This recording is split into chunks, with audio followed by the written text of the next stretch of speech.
The book is very much concerned not just with commemorating and celebrating what Russia has done, but also to keep in the mind of the public and among those people who study this issue that defence is tremendously important. I first came across Russia as part of my studies into the development of imperial defence in the 19th century.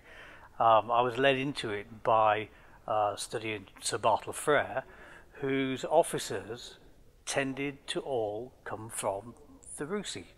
From this point in, I began to look into who was actually in the Russie and found that there was an awful lot of other people who came in here from the intelligence branch of the War Office and who came in here to discuss those matters of imperial defence. Although Disraeli gave the green light to a lot of imperial expansion schemes, he never planned for an expansion of the empire in the way that it happened. The defence establishment based here in Russia took the opportunity of that green light to empower its men on the spot to take the decisions that very often were a long way in advance in what the government actually intended. Russia's influence on the expansion of empire, I think, was key.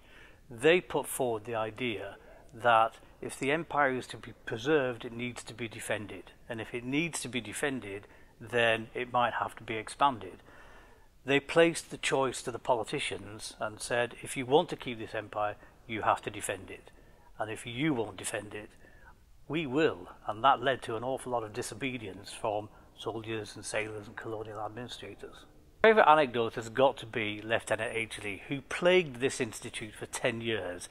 He ended up assaulting the secretary. He wrote regularly on the pages of the books in the library his opinion of the scholarly worth of those books.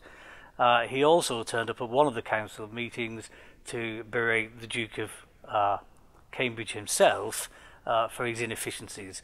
Again, Aychley disappears, and I think it must have been to a Guano Island governorship.